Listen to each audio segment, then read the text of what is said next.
तो फिर लिखा कैसे आपने? सर नो, पीडीएफ से। अरे बाप रे। हाफ अच्छा, टाइम का। टाइम की कमी के चक्कर में। Yes sir. चलो बेटा, तो कल तक हमने ख़त्म कर लिया है इंटीग्रेटेड रेट इक्वेशन के पहले तक में विशाल कोई डाउट नहीं है? हाँ, आयुष तू भी आ गया है बेटा। कल आप लास्ट क्लास में नहीं थे, कोई डाउट हो तो पूछ ले। सर अभी वीडियो नहीं देख पाए, आज बोर्ड था। अरे मेरे भाई, चलो प्रयास करना बेटा आज ही हो जाए। अभी मैं फ़िलहाल आगे बढ़ रहा हूँ, जी सर। है ना? कोई भी डाउट हो ऑब्वियसली पूछ सकते हैं कभी भी। चलो, मैं आगे शुरू कर रहा हूँ। अब इंटीग्रेटेड रेट इक्वेशन पे आ रहे हैं अपन। अच्छा, ये जो रेट इक्वेशन निकाली जाती हैं ये बच्चों, मतलब अगर केमिकल काइनेटिक्स की आप बोर्ड लेवल के क्वेश्चंस की भी बात करो ना, तो इस पे क्वेश्चंस भरपूर आते हैं, है ना? तो थोड़ा ज़रूरी है, ध्यान से सुनना, बड़े आसान सा है। देखो, सबसे पहले अपन इंटीग्रेटेड रेट इक्वेशन लिख रहे हैं जीरो ऑर्डर रिएक्शन के लिए। तो पहला है जीरो ऑर्डर रिएक्शन। एक मिनट होल्ड कीजिएगा बच्चों, फिर फोन आ रहा है,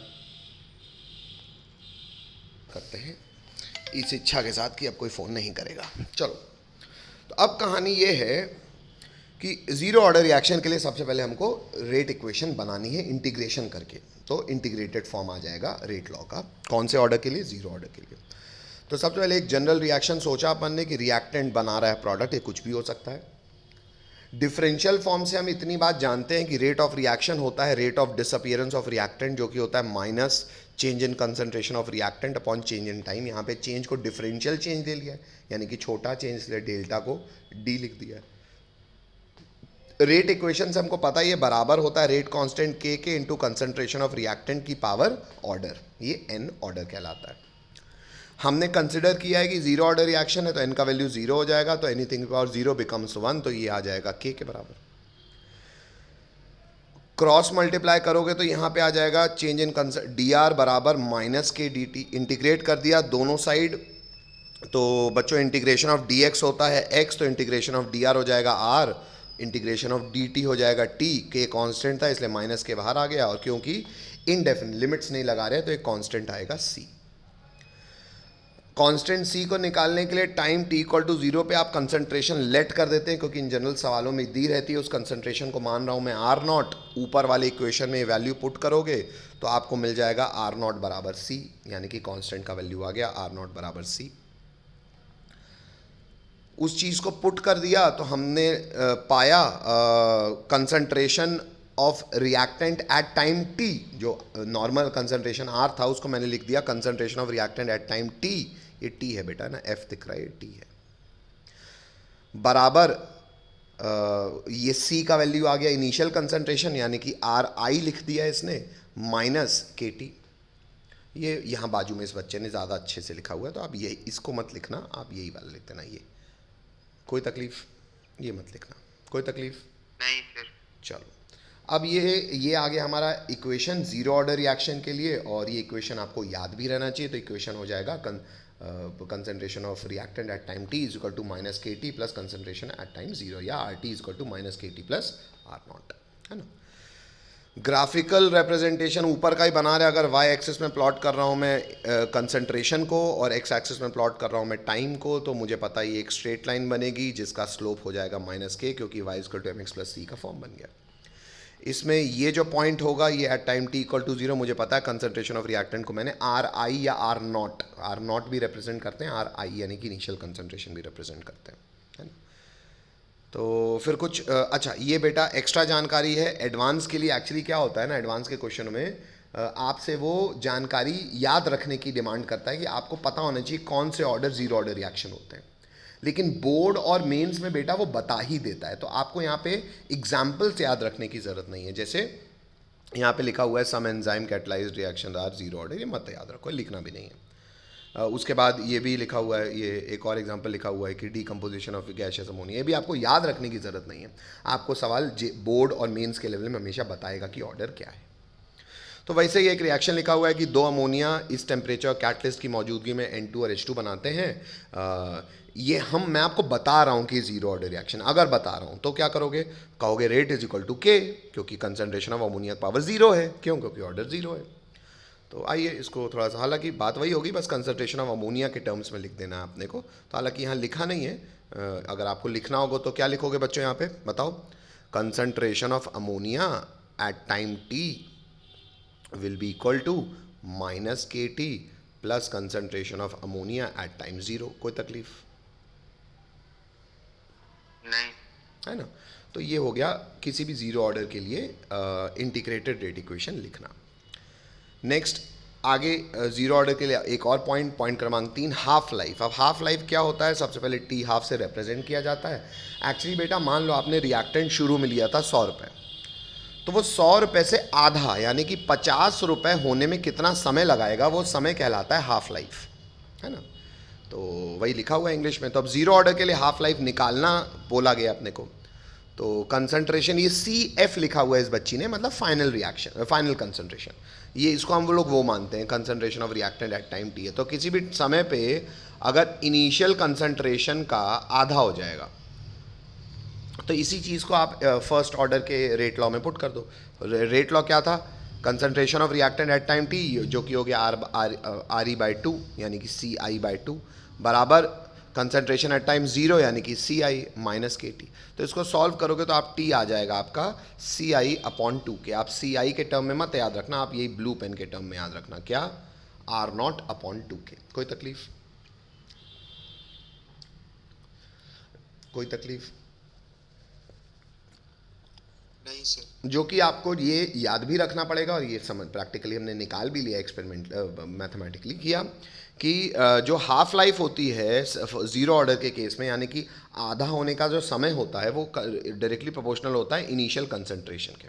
तो जितना ज़्यादा आप इनिशियल कंसंट्रेशन लोगे उतना ही जल्दी वो आधा होगा। किसके लिए, ज़ीरो ऑर्डर के लिए, है ना। ये अपन ने मैथमेटिकली डिराइव करके कंक्लूड कर लिया। इंग्लिश लिखी भी है कि it is clear that T half for a zero order reaction is directly proportional to initial concentration of reactant and inversely proportional to rate constant. Rate constant के inversely proportional दिख भी रहा है अपने को।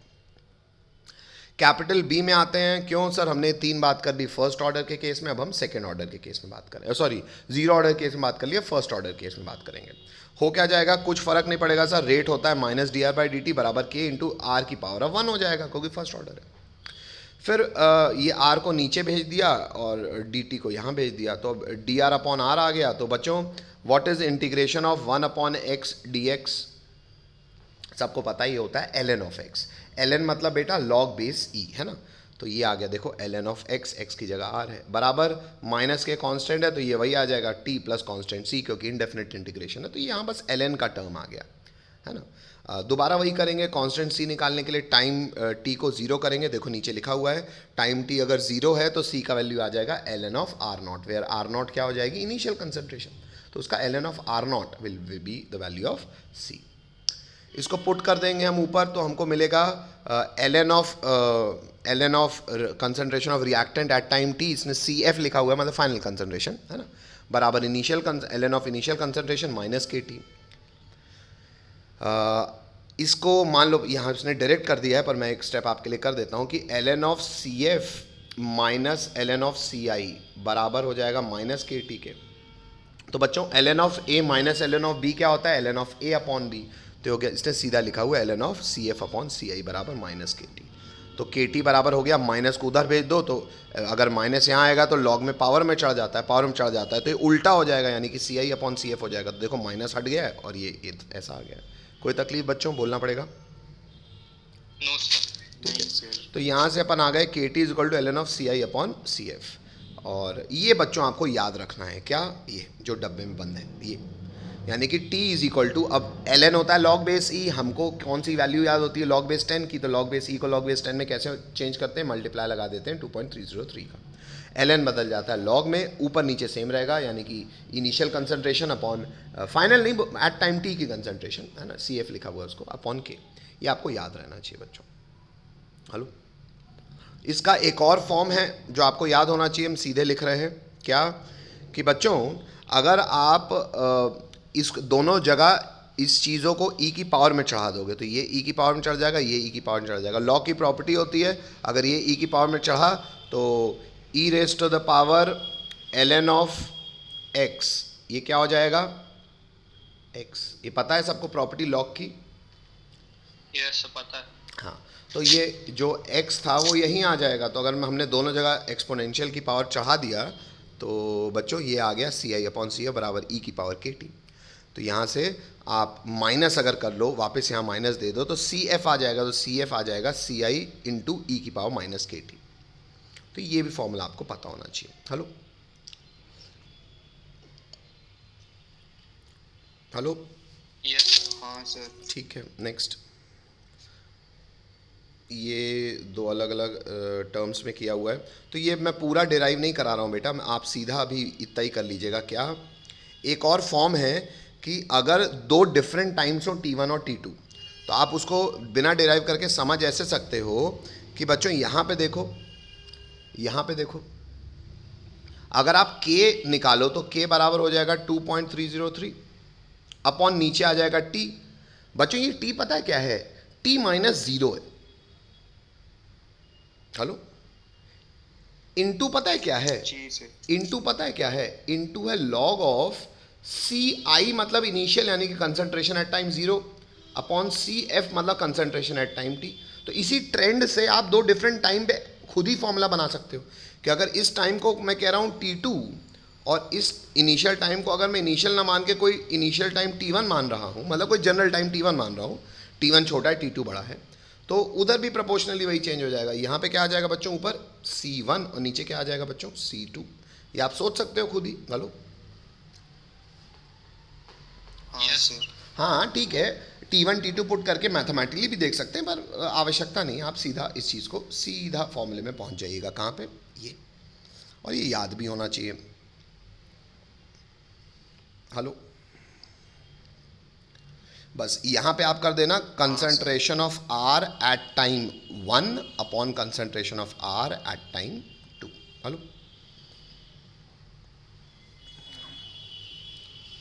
ठीक है, जी सर। चलो। तो ये कुछ फॉर्म हो गए जो फर्स्ट ऑर्डर के लिए हमने समझ लिए, और हम कोशिश करेंगे हमको याद भी रहे। ग्राफिकली अगर देखोगे तो टाइम और लॉग ऑफ कंसंट्रेशन को प्लॉट करोगे तो अगेन एक स्ट्रेट लाइन आएगी। क्यों? क्योंकि हमारे पास इक्वेशन क्या है? ln of concentration of reactant at time t is equal to ln of concentration of reactant at time 0 minus K T. Form तो यही है। तो अगर इसको मान लूँगा मैं y और इसको मान लूँगा मैं x, तो ये फिर आ जाएगा y equal to M X plus C, जिसमें ये at time t equal to 0, ये पॉइंट क्या हो जाएगा? ln of r naught. Hello,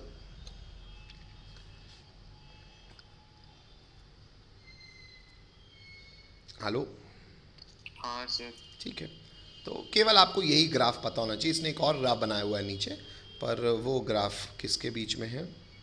अच्छा, वो ग्राफ है, लॉग है बेटा, ln नहीं है, log of initial concentration of final concentration. तो ये कौन सा फॉर्म है याद करो? ये है T बराबर K अपॉन अपॉन नहीं इंटू, हाँ नहीं अपॉन ही आएगा, 2.303 into log of initial concentration upon concentration at time t। तो अगर इसको आप y मानोगे और t को आप x मानोगे तो ये एक स्ट्रेट लाइन हो जाएगी, y equal to M X, और इसका स्लोप भी पॉजिटिव है, लेकिन इसका स्लोप क्या हो जाएगा? k upon 2.303। ये भी समझ में आ रहा है? लो, हाँ सर। ठीक है। तो ये एक स्ट्रेट लाइन आ जाएगी passing through origin. T half लगा लेंगे तो फिर हमको पता है टी हाफ वो होता है जब कंसंट्रेशन आधा हो जाता है इनिशियल का बाय 2। फर्स्ट ऑर्डर रिएक्शन में पुट कर दो, हमको हमने रटा ही हुआ है k is equal to 2.303 upon T log of, देखो R naught upon R T लिख दिया ना, यही फॉर्म अच्छा है, यही रटा होना चाहिए, सबसे अच्छा फॉर्मूले यही यूज़ होता है। तो आर टी क्या हो गया बच्चों? आर नॉट अपॉन 2, तो ये हो जाएगा log 2। log 2 का वैल्यू क्या होता है बच्चों? 0.3। इसको सॉल्व करोगे तो एग्जैक्ट, हालांकि एक बार उसने ln हाफ उसके ln के टर्म में लिखा हुआ है टी हाफ, तो टी हाफ क्या हो जाएगा? ln 2 अपॉन के, दिख रहा है नीचे? हाँ सर। ln 2 लिख दो या ln 2 का वैल्यू निकाल दो, तो ln 2 का वैल्यू क्या आ जाएगा वो भी आपको याद होना चाहिए। वो वैल्यू आ जाएगा बच्चों 0. अच्छा वैल्यू लिखा नहीं है, चलो मैं लिख देता हूँ आपके लिए। बच्चों 2.303 को इंटू करोगे अगर आप 0.3 से, तो ये वैल्यू आ जाएगी लगभग 0. कर लेता हूँ, 3 3 9, 3 0 3 3 9, 3 2 6, तो 0.69। Hello, yes sir. हाँ सर। तो ये याद भी रख लेना कि ln2 का वैल्यू 0.69 होता है, तो actually T half first order reaction के लिए क्या आ जाएगा, ln2 अपॉन के या 0.69 अपॉन के, है ना। तो आपको दिख भी रहा है, आपने डिराइव करके देख लिया कि ये तो सर कांस्टेंट है। तो फर्स्ट ऑर्डर रिएक्शन के लिए बच्चों ये थ्योरेटिकली याद होना बहुत जरूरी, बहुत फेमस सवाल है क्या, कि फर्स्ट ऑर्डर रिएक्शन का जो आधा होने का समय है ना, उसको इनिशियल रिएक्टेंट से फर्क नहीं पड़ता, वो एक कांस्टेंट है। हेलो,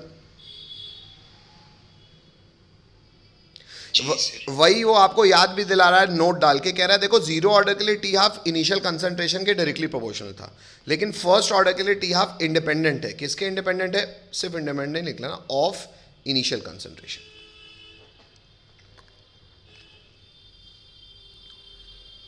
हेलो, हाँ सर।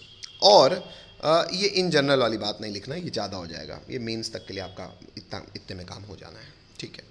अब इसी बात को समझाने के लिए एक सवाल है, ये एनसीईआरटी का ही सवाल है, बहुत अच्छा सवाल है, आइए इसको देखें, करेंगे। कहता है initial concentration N2O5 in the following first order reaction. देखो सवाल ने बता दिया ना आपको फर्स्ट ऑर्डर रिएक्शन, N2O5 बना रहा है NO2 और O2, ये फर्स्ट ऑर्डर रिएक्शन है। वॉज इतना मोल पर लीटर एट इतना केल्विन, मतलब इनिशियल कंसंट्रेशन मतलब R0 का वैल्यू आपको दे दिया इसने।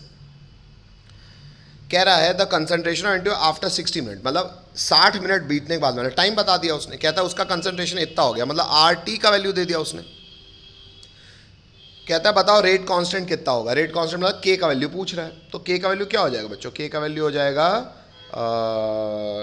2.303 अपॉन T क्या हो जाएगा 60 इंटू लॉग ऑफ R0 जो इनिशियल है अपॉन RT। सीधा वैल्यू पुट करो, थोड़ा सा मैथ्स लगानी पड़ेगी क्योंकि लॉग सॉल्व करना पड़ेगा और आंसर आ जाएगा K का। हेलो, ये आता है बच्चों ऐसे क्वेश्चंस मेंस में भी, बोर्ड में भी बोलना पड़ेगा। हाँ सर। यूनिट का जरूर ध्यान दे दीजिएगा बच्चों, रेट कांस्टेंट वो मिनट में पूछ रहा है कि सेकंड में पूछ रहा है, क्योंकि अगर 60 मिनट दिया है तो अगर वो कई बार सेकंड्स में पूछेगा, अगर कुछ नहीं बोल रहा है तो मिनट में ही लग दो, लेकिन अगर सेकंड्स में कह रहा है निकालने को तो आपको 60 मिनट को सेकंड बनाने के लिए इंटू 60 करना पड़ेगा, ठीक है।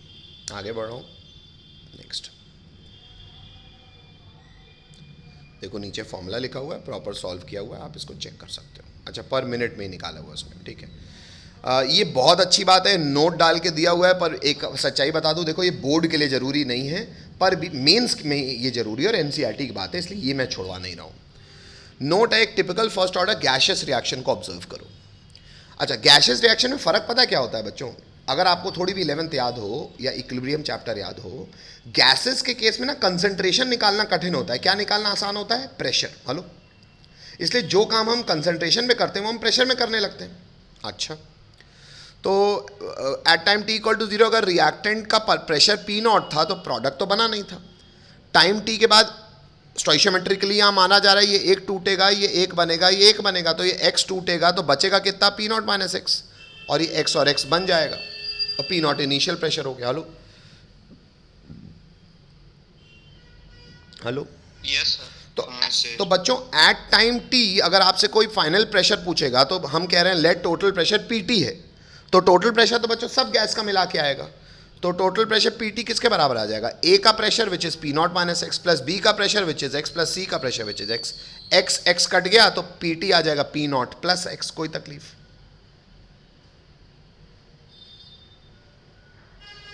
नहीं सर। ठीक है, आगे बढ़ रहा हूँ, नेक्स्ट। तो टोटल प्रेशर आ गया P0 प्लस x। आगे बढ़ रहा हूँ मैं, कह रहा है reaction is taking place at constant temperature, जो भी रिएक्शन हो रहा है ये कांस्टेंट टेम्परेचर पे हो रहा है। तो गैस के लिए हम क्या जानते हैं, ये केवल ये बात बता रहा है कि जो प्रेशर पे कर सकते, मैं बता ही चुका हूं आपको, ये नहीं लिखना आपको। हेलो, ये मैं आपको ऐसे मुंह जबानी बता चुका हूं, कोई तकलीफ, हाँ सर। ठीक है। तो अभी टोटल प्रेशर हमने निकाल लिया इनिशियल प्रेशर के टर्म्स में, which is P0 plus x। अब सर इसको यूज कैसे करेंगे, अरे फर्स्ट ऑर्डर के लिए तुमने K का फॉर्म क्या पढ़ा था, K equal to 2.30 log of R0 upon RT। अब इनिशियल कंसंट्रेशन की जगह इनिशियल प्रेशर लिख लो, तो इनिशियल कंसंट्रेशन की जगह इनिशियल प्रेशर क्या हो जाएगा, P0, और कंसंट्रेशन एट टाइम t की जगह टोटल प्रेशर लिख लो यानी कि PT। PT आपने अभी निकाला, P0 प्लस x निकाला था ना, कि P0 minus x plus x निकाला था, बच्चे ने गलत लिखा हुआ है, P0 प्लस x निकाला था ना। Hello, yes sir. तो अपन ने पुट कर दिया, हाँ सर। पी टी है, पी नॉट प्लस है। अच्छा नहीं नहीं बेटा, एक सेकेंड एक सेकेंड, यहाँ पे आपको क्या पुट करना है, देखो पी टी में उसने इसने पी टोटल नहीं लिखा है, इसने पी स्मॉल टी लिखा है। क्यों? वो लिख भी रहा है ये प्रेशर ऑफ रिएक्टेंट है एट टाइम टी, मतलब डिनोमिनेटर में आपको टोटल प्रेशर पुट नहीं करना है। यहाँ पे डिनोमिनेटर में हमने क्या पुट किया, आर टी। आर टी क्या है, रिएक्टेंट जितना बचा है at time T. Hello, yes sir. तो बच्चों रिएक्टेंट का प्रेशर पुट करना पड़ेगा ना, तो रिएक्टेंट का प्रेशर तो पी नॉट माइनस एक्स ही है ना। हेलो, ये सही है। ठीक है। अब अगर आपको x यहां से रिप्लेस करना है, क्योंकि इनिशियली जनरली सवालों में दिया क्या रहता है बच्चों, इनिशियल कंसंट्रेशन और फाइनल, यूजुअली टोटल प्रेशर ही ना दिया रहेगा। हेलो हेलो, तो मुझे ये x नहीं दिया, तो अब ये x मुझे हटाना है, तो x हटाने के लिए क्या करूंगा, मुझे पता है, अच्छा यहां पे इस बच्चे ने अभी ये गलत किया है, p total is equal to P naught plus X हम निकाल चुके हैं, तो यहां से x आ जाएगा। x क्या आ जाएगा, P T minus P not, तो यहां पुट कर दो। आइए देखें पुट करके क्या होगा, देखो आ गया ना, ये आ गया P not upon P not minus x की जगह क्या कर दिया, P total minus P not. देखो यहाँ पे बड़ा टी लिखा है, पी टोटल, तो ये क्या हो जाएगा बेटा, P not upon two P not minus P T. बात समझ में आती है? Hello, yes sir. अब ये इसको रटना नहीं है बच्चों, इसको सॉल्व ही करना है। जैसे सब में क्या मैंने कहा था, याद कर लो, इसमें इसलिए सॉल्व करना है इसको हर बार, क्योंकि बेटा हर बार गैसियस इक्वेशन की स्टोइशियोमेट्री 1:1 हो जरूरी नहीं है। तो सर कैसे करेंगे, देखो बेटा एक एग्जांपल भी बता दे रहा हूं। देखो जैसे toys N2O5 2N2O4 plus O2 gas बना रहा है, ये फर्स्ट ऑर्डर काइनेटिक्स फॉलो कर रहा है। टाइम 0 पे टोटल प्रेशर ये है, टाइम 100 सेकेंड में टोटल प्रेशर ये है। अब टाइम 0 पे जो भी टोटल प्रेशर होगा, 0 पे तो बच्चों रिएक्टेंट ही होगा, तो कायदे से रिएक्टेंट का इनिशियल प्रेशर आ गया, यानी कि पी नॉट का वैल्यू आ गया। लेकिन 100 समय पे जो टोटल प्रेशर है वो पी टोटल का वैल्यू है, पी बड़े टी का। हेलो, स्टोइशियोमेट्रिकली यहां चेंज क्या होगा कि इनिशियली पी नॉट है 0 0, लेकिन चेंज ये हो जाएगा कि ये 2 टूटेगा तो ये 2 बनेगा और ये 1 बनेगा। तो अगर मैंने मान लिया कि ये 2x टूटा तो ये 2x बनेगा, लेकिन ये x बनेगा। हेलो, तो इस कंडीशन में बच्चों जब P टोटल निकालोगे तो वो हो जाएगा पार्शियल प्रेशर ऑफ N2O5 जो कि क्या है, P नॉट माइनस 2x है, प्लस N2O4 का क्या है, 2x है, ऑक्सीजन का क्या है, x है। तो बच्चों ये भले धोखे से वही आ गया है, क्या, P नॉट प्लस एक्स, बस जरूरी नहीं है हर बार यही आए ना। हेलो हेलो, हाँ सर। मतलब आप जब भी x को रिप्लेस करोगे ना तो वो ज़रूरी नहीं है यही आए। फिलहाल फिर से स्टोइशियोमेट्रिकली भी आके ये आ रहा है अलग बात है, पर मैंने आपको दिखा दिया, अगर इन केस कोई अलग गैसियस इक्वेशन होगी तो भी आप ये कॉमन सेंस से x को रिप्लेस कर सकते हो in terms of P T and P not. Hello, बोलना पड़ेगा। हाँ सर। ठीक है बेटा, तो बस आपको वैल्यू तो दी हुई है पी नॉट और पी टी की, और आपसे पूछा गया है क्या निकाल दो। अच्छा निकाल दो तो कुछ बोले ही नहीं है, दे दिया। अच्छा सवाल पूरा नहीं लिखा होगा, के ही निकलवा रहा होगा, हाँ के ही निकलवा रहा है। ठीक है, तो सॉल्व करना थोड़ा सा कठिन होगा, तो सॉल्व देखो करके यहाँ पे आंसर लिखा हुआ है, ये एनसीईआरटी के क्वेश्चन है हालांकि, है ना। तो अभी आप केवल इसको आप सॉल्व कर लेना, खुद ही कर लेना, और एनसीईआरटी घुमाना आपको दिख जाएगा। ठीक है, चलो आगे बढ़ रहा हूँ मैं। नेक्स्ट फिर क्या आता है, अच्छा हम पढ़ क्या रहे थे बच्चों, हमने कल पढ़ना शुरू किया था factors affecting rate of reaction.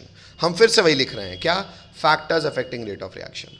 तो various factor are as follows. सबसे पहला था कंसंट्रेशन ऑफ रिएक्टेंट स्पीशी। तो बच्चों कंसंट्रेशन का तो इतना सारा गाना गा ही लिया ना। Yes sir.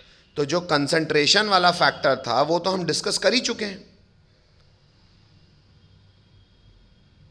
हेलो, हाँ सर।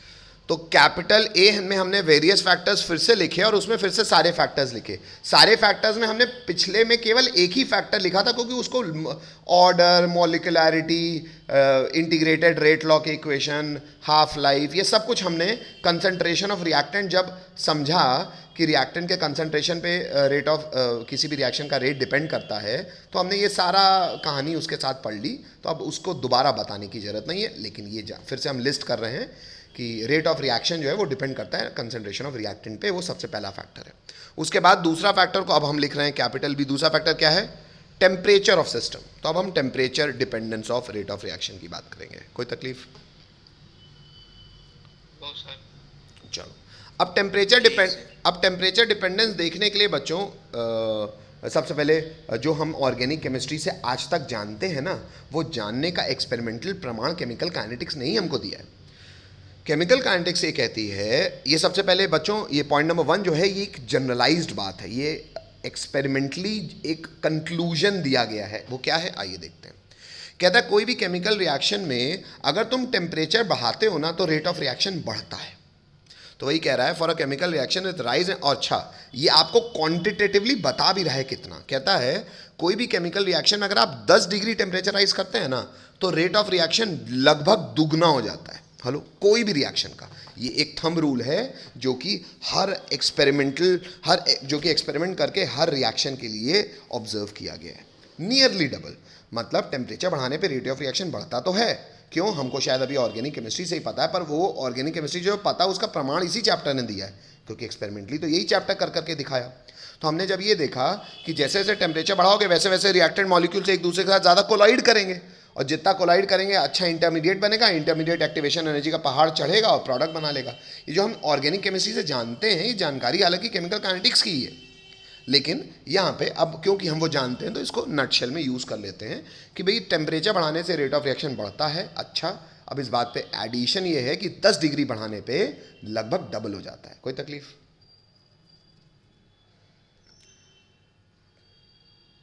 हेलो? ओ सर। अच्छा, नहीं सर। तो ये आपको बनाने की जरूरत नहीं है, क्योंकि यही समझा रहा है कि भैया जितना टेम्परेचर बढ़ाओगे उतना रेट ऑफ रिएक्शन बढ़ेगा। तो ये आपको बताने की जरूरत नहीं। हाँ, ये ज़रूर ग्राफ आपको समझ में आना चाहिए। ग्राफ क्या है, आइए उसको देख लें। वो आपको बनाना है कॉपी में, है ना। ये ग्राफ आपको दिख रहा होगा, लिखा है मैक्सवेल बोल्ट्जमैन डिस्ट्रीब्यूशन कर्व।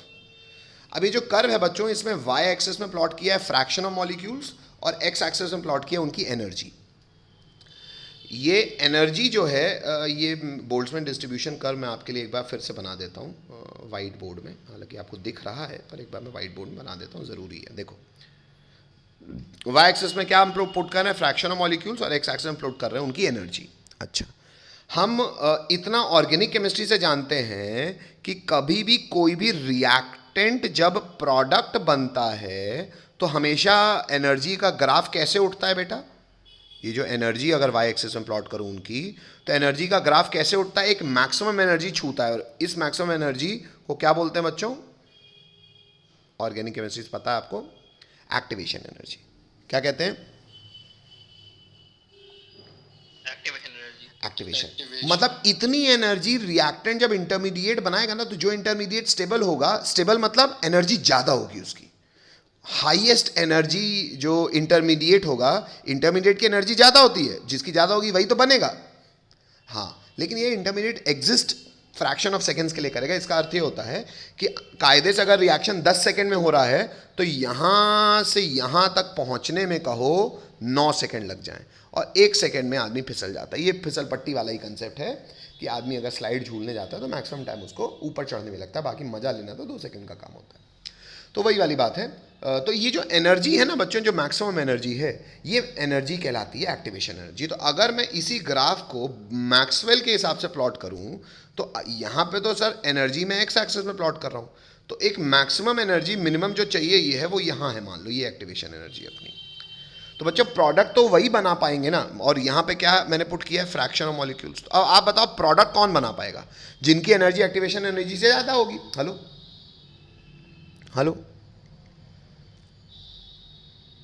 हाँ सर। अच्छा, Yes, तो sir. ये जो मैक्स है एक्चुअली इसी ग्राफ से आपको समझ में आ जाएगा। कैसे, आइए दिखाऊं। मान लो बेटा, अच्छा मैं मान लो क्या बता रहा हूं आपको, एक्सपेरिमेंटल कंक्लूजन बता रहा हूं कि एट टाइम टी अगर आप प्लॉट बनाते हो ना, at temperature T, time T नहीं, तो ये ग्राफ कुछ ऐसा आता है। मतलब ये वो मैक्सिमम फ्रैक्शन ऑफ मॉलिक्यूल्स हैं जिनकी एनर्जी इतनी है, लेकिन ये मैक्सिमम फ्रैक्शन ऑफ मॉलिक्यूल का प्रोडक्ट बना पा रहे हैं? नहीं। प्रोडक्ट केवल कौन बना पाएगा बच्चों? जिसकी एनर्जी इससे ज़्यादा होगी। मतलब प्रोडक्ट कितने लोग बना पाएंगे? केवल इतने लोग। बाकी लोग प्रोडक्ट नहीं बना पाएंगे। Hello hello, yes sir. ये ग्राफ है बच्चों एट टेम्परेचर टी का, ये मैक्सवेल बोल्ट्जमैन ने बनाया। और जब उन्होंने टेम्परेचर इंक्रीज किया तो फ्रैक्शन ऑफ मॉलिक्यूल्स के हिसाब से उनकी एनर्जी देखते गए वो। जब उन्होंने टेम्परेचर इंक्रीज किया, मैं एक अब इंक्रीज्ड टेम्परेचर का ग्राफ बनाता हूं, गौर कीजिएगा। तो ग्राफ कुछ ऐसा आया। अब बताओ, अब लगभग कितने मॉलिक्यूल्स प्रोडक्ट बना पाएंगे? इतने। हेलो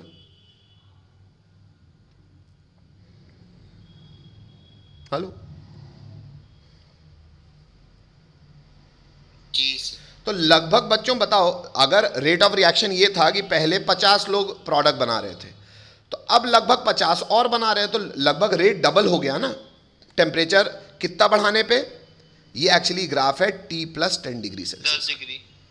तो इससे एक जनरल कंक्लूजन निकला, यहां पे हम नाप नहीं रहे हैं एग्जैक्ट, पर एक जनरल बात कह रहे हैं कि 10 डिग्री टेम्परेचर बढ़ा के लगभग रेट ऑफ रिएक्शन दुगना हो जाता है। क्यों? क्योंकि दुगने मॉलिक्यूल्स एक्टिवेशन एनर्जी के पहाड़ बैरियर को क्रॉस करने लगते हैं। Hello hello,